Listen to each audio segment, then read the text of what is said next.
Ainda sobre a ordem de Deus, veremos hoje o testemunho de Mateus. Na parábola do reino dos céus, o apóstolo Mateus indica o mesmo abandono. Nelas, o Senhor Jesus disse que um inimigo, ou seja, Satanás, viria e semearia joio no meio do trigo. Isto indica que no reino dos céus haveria a intromissão de professantes falsos e sem vida.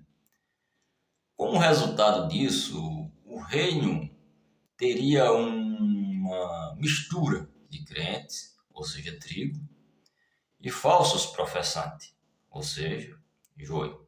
Todos nós sabemos, né, da mistura que existe hoje, que é entre o trigo, que é o joio, os quais não seriam separados até o fim desta era. Podemos ver isso em Mateus 13, 24 ao 30, e do 38 ao 41. Mateus registra que o Senhor Jesus ensinou às multidões que um vasto sistema cresceria, né, a partir da simplicidade original do cristianismo, e que no final não guardariam qualquer semelhança àquilo que era no princípio. Ele usou a figura de uma semente de mostarda, sendo plantada na terra e crescendo demais, até se tornar uma imensa árvore, na qual as aves do céu viriam se aninhar. A grande árvore nos fala de domínio e poder. Nós podemos ver isso em Ezequiel, capítulo 31, do verso 3 ao 7. Daniel, capítulo 4, do 10 ao 11. O Senhor indica assim que a profissão cristã se desenvolveria na forma de uma grande instituição mundana, dando ao cristianismo um aspecto de grandeza e pretensão. A profissão cristã acabou se transformando em um grande sistema de religião, política e negócio. Nela os homens se esforçam para conseguir honra, grandeza e poder. As aves do céu nos falam de espírito maligno. Podemos ver isso em Apocalipse, capítulo 18, e o versículo 2.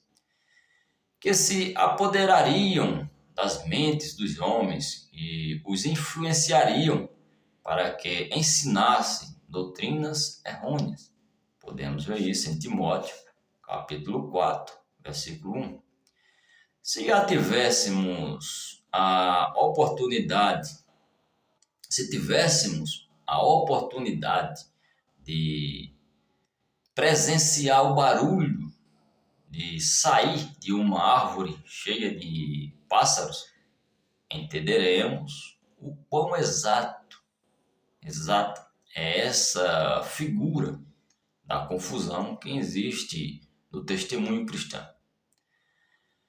As aves estão todas gorjeando ao mesmo tempo, todas elas parecendo ter algo a dizer, mas suas vozes são todas conflitantes.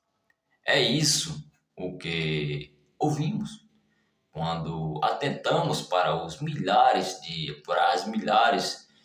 de vozes das várias assim chamadas igrejas existentes na cristandade.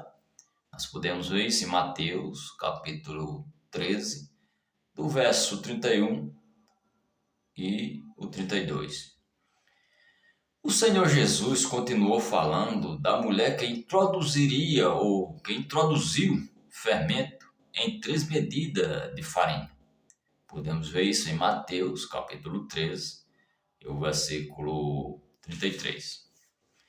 Isso nos fala de outro aspecto da ruína que se abateu sobre a profissão cristã.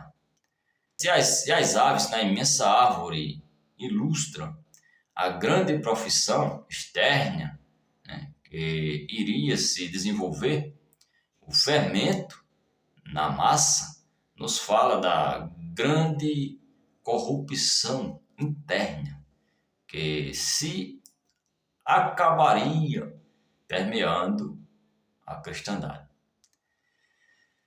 Nas Escrituras, o fermento é uma figura ou tipo do mal. Nós podemos ver isso em vários capítulos, em vários livros, né? Citar alguns: Mateus 16, versículo 6, Marcos 8, versículo 15, 1 Coríntios 5, do 6 ao 8, Gálatas 5, versículo 7.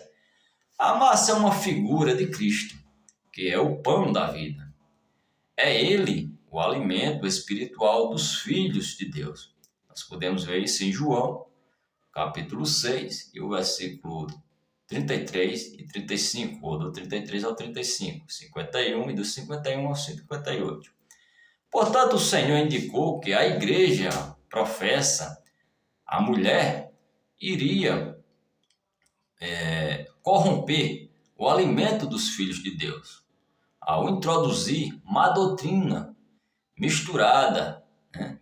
Misturando-a com a verdade acerca da sua pessoa. Foi exatamente o que aconteceu.